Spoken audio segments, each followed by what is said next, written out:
Naman tayo ngayon sa Quirino Grandstand kung saan gagawin ang pagpupugay sa itim na Nazareno simula bukas, Sabado. At may ulat on the spot si Sandra Aguinaldo. Sandra, kumusta ang mga paghahanda dyan? Rafi, inaasahan nga na mamaya 12 midnight ay pwede nang pumila yung ating mga kababayan para sa tinatawag na pagpupugay. Ito po yung kapalit nung dating pahalik. Pero Rafi, makikita mo sa aking likuran, hinahanda yung stage pero wala pa po dito yung imahen ng Poong Nazareno. Yan po secret, hindi natin na pwedeng sabihin kung kailan siya dadating dito. At ang official lamang na inaanunsyo po ng Quiapo Church ay pwede nang magsimulang pumila po mamayang 12 midnight. Ang mga paalala naman po ng Quiapo Church ay ang mga alituntunin na dapat sundin dito ay kailangan maayos po ang pila, merong social distancing or physical distancing na tinatawag. At ihiwalay yung pila ng buntis, ng mga matatanda at ng mga PWD.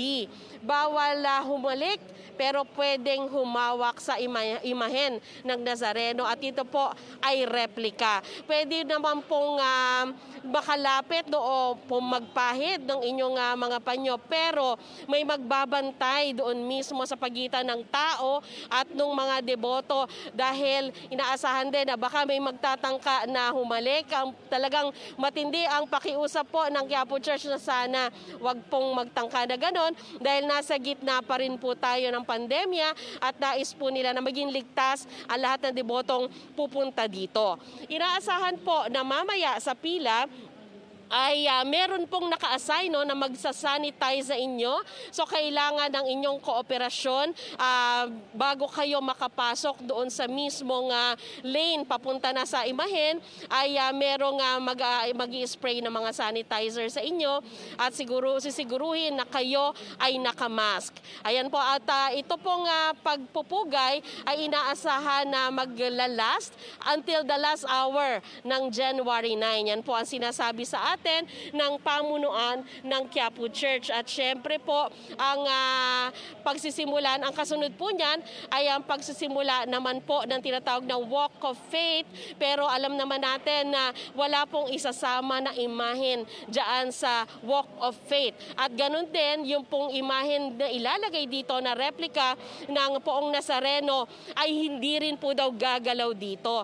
At yung pagpunta rito at pag-alis ng replika na yan ay hindi inaanunsyo ng Quiapo Church. So yan po ang mga paalala nila. Hinihingi po ang kooperasyon ng lahat, mag-mask, mag-sanitize, mag-observe ng physical distancing. At paalala rin po ng pamunuan na narito po ang mga deboto, pumupunta po sila sa mga aktibidad kaugnay sa kapistahan ng Poong Nazareno para magdasal at dinidiscourage ang pagdadala ng malalaking imahen ng Poong Nazareno. So yan muna, Rafi, ang pinakahuling ulat mula dito sa Quirino Grandstand. Rafi? Maraming salamat sa iyo, Sandra Aguinaldo.